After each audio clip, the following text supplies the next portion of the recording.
Hey guys, and welcome back to another video. In this video we're going through the Sydney Thunder versus Brisbane Heat game in what was just another annoying game of BBL SuperCoach, and I think it's just sort of shown this year, I think that the value of sub 100k guys very easily, at least guys with a role. I mean, we've seen in this game alone, I think Tom Andrews, did he pick up a wicket?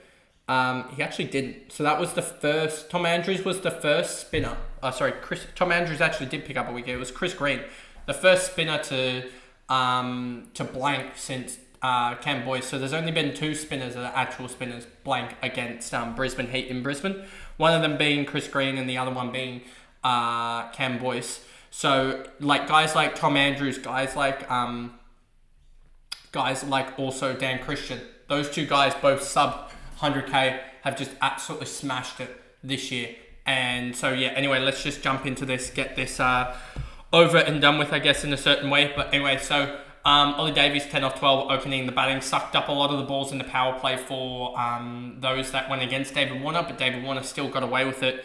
Got to 50 off 36 for him. So Ollie Davies 10 points. Just batters only can really struggle in BBL SuperCoach, and we've seen sort of how it goes with guys like Billings. When you don't get to 20 and you don't get that strike rate bonus, it really kills you off. David Warner got the 10 strike rate bonus and the 10 points for getting to 50, and then got out next ball for a 70. 70 kind of feels like in the double. Well, it's probably going to be a single looking at the weather at the moment, but it kind of isn't the worst. But kind of just sucks that you have guys like Chris Green, who just had a stinker of a game in general. Matty Gilks 20, and then also 25, and then I don't know if he impacted in the field. I don't think he didn't do anything, so just 45 for him. So he did all right as well on a single. Those type of guys, like I was saying with Ollie Davies, if he'd gotten to 20, it probably would have been a really impactful game from him. But Matty Gilks is the one that fired, and just, yeah, you're just trying to find these sort of... And I think it's something that I'll really need to work on next year. I think I definitely did get stuffed over being out of the country, but I definitely did make a lot of mistakes in terms of picking picking sides, etc. There's a lot of guys that are actually a lot more consistent, and I think I went maybe just a little bit too heavy on the all-rounders. We know that the bowlers definitely do work, so I think next year I really want to work on that, is just getting a lot of those... just getting a lot of the bowlers that we really do like. I think that this year's definitely been a really tough one, just with the Oz squad being so sort of almost radioactive in a way, to be so focused on the Test series, and rightfully so, against India, that they've sort of blanketed the BBL a little bit. We also have seen a really bad influx of overseas talent, I would say, for BBL scoring. I mean, the best that we thought we'd get was Fabian Allen. He had a shit run in. Shafane Rutherford was a shocking price point. Jamie Overton returning is about the only good guy, I would say. Even like Lockie Ferguson, he took 3 for and stuff like that. He's been probably the second or third best import, and that's just showing something. Like if we go to here and we go to the averages, you got Jamie Overton, and you'll see also the same thing holds through with batters or batter-only tab players. Realistically, that just are not showing up. I mean, Mitch Owen was an all-rounder, but was classified as an all-rounder, but was batter only, but he's still at 68 in top 9, but he'll probably dip down. But the batter only guys, Dan Lawrence, if you take him out because he's played 2 games, the next guy is, I think, David Warner and Mick Sweeney down here. So it just shows you that the batter only guys really do not score well. It's the bowlers that generally score well, so that's why you want the all-rounders to fill the batter-only slots. And yeah, that's just... And even if we just look through here for international talent, Dan Lawrence was returning, but he also just had one big game. And he's also an all-rounder to a certain degree. You've also got Ben Duckett as well. He's done really well. But like he as well has had a couple of golden ducks and still could easily average, I don't know, 50 or so.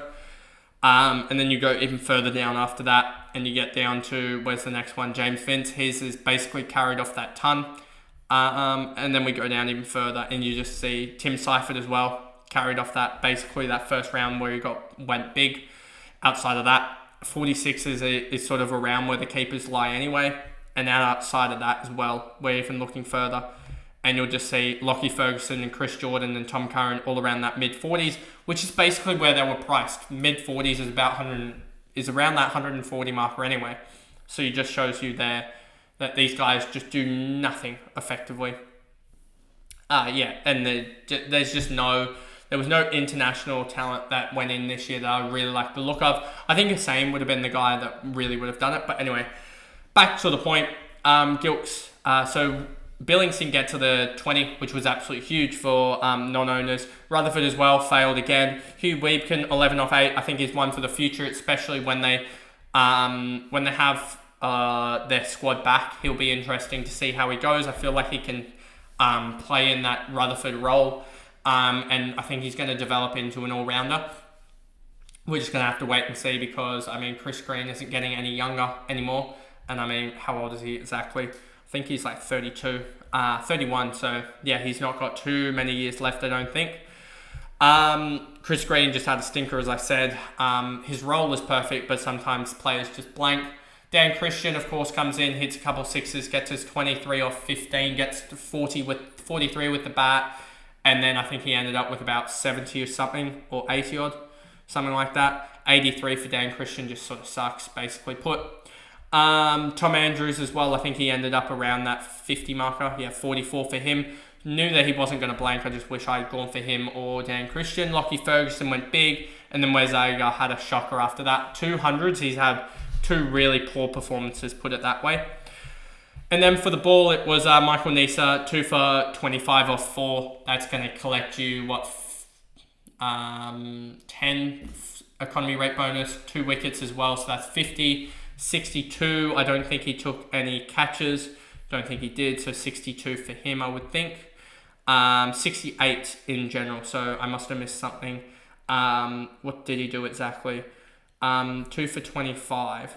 Did he score runs or something? Is that why? Yeah, he scored. Yeah, okay, that makes sense. 7 runs with the bat gets him to that point of 68. There must have been a leg by in there that takes it away, one of the dot balls, which is really hard to tell because, a dot ball should be counted as a dot ball, I think the SuperCoach, BBL SuperCoach, it really needs to have some changes.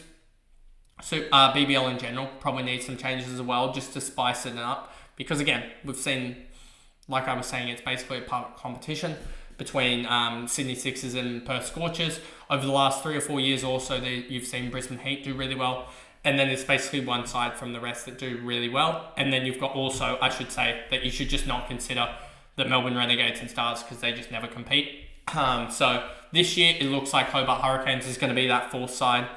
Last couple of years it's looked like Adelaide Strikers have been that sort of side there. But anyway, then Butler as well, 1 for 39, didn't do his best game, but still got a return, which is all you need. Matt Kuhneman, 2 for 32. He's been one that's going to be ultra cheap next year, so he's also an option next year. And this is something I'm already looking forward to, is just the options next year. Which is kind of sad that we're in round 6 and already doing that. Then you've got Mitch Swepson. He had a horrendous day, just got smacked around by the likes of David Warner. And then Spencer Johnson, 3 for 39. He got the 80-odd point return. I'm guessing, 81-point return, which is huge for a bowler only. I should have looked at him, basically. And then we go over to the Heat. Jack Wood, don't know why he's playing over Paul Walter, simply put. Colin Munro finally got somewhat of a return, 23 off 25, but just couldn't get going and then got out, trying to just smack the ball. And then McSweeney, he just tried to ramp it after Ollie Davies got out ramping, and I want to say, no, I don't think Gilks got out ramping. I think he nicked off, and Billings just skied it. So there was already ramps that were not working, especially the little dap ramps rather than the full-blooded, like Dan Christian, almost sort of slog ramps. So, yeah, just don't know what McSweeney was doing there. Matt Renshaw played sort of the second fiddle role in the Max Bryant partnership, but he did his job. Max Bryant, 72, smashing it. And it's just hard because Max Bryant's only one discipline is this batting in the middle order, and he can easily just get out sub 20, and your round his round is ruined. So you just can't go for these type of guys, or it's very high risk, high reward, I guess. Tom Alsop, 9. Even just Tom Alsop, like a keeper. Him and Banton have come across, I guess, in a way, and tag teamed, and they just haven't returned at all. So it just sucks. And then Michael Neese back for, what did he in the end, 70, 80? He ended up with a 68, as I said earlier.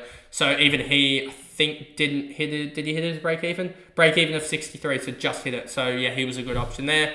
Spencer Johnson, Bartlett, Swepson, Kuhneman didn't bat. Then we go over here, Lockie Ferguson, 2 for 21. He was a massive point scorer because of the 15 dot balls, as well as a 10 economy rate bonus, I believe.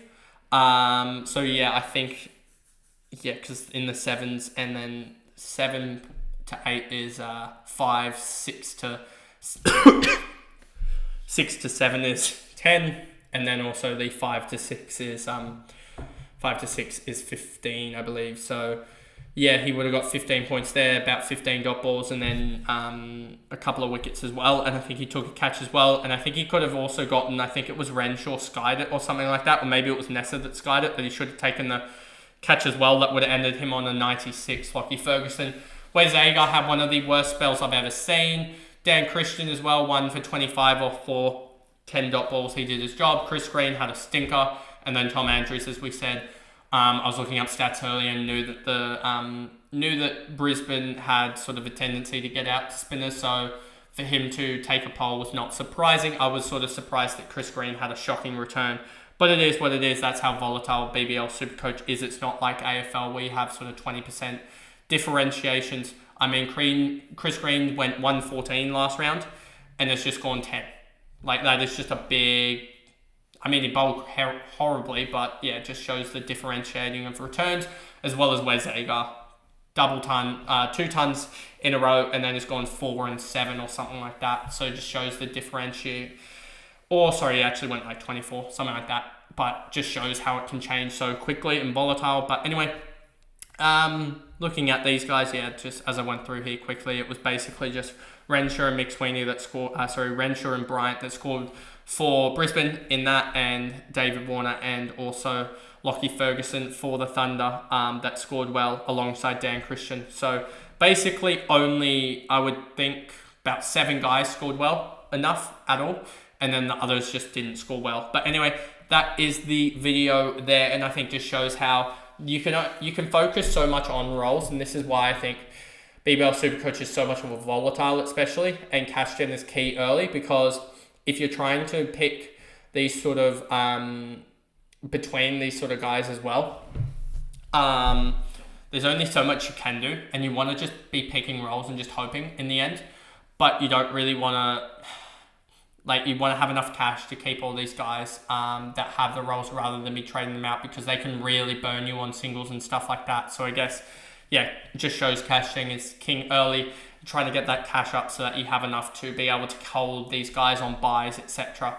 But anyway, that is the video. If you did enjoy it, remember to like and subscribe, turn the notification bell on so you know when I upload. And if you're listening on Spotify, give me a follow over there. And I guess I will see you guys in the next game review tomorrow. So I'll see you guys then.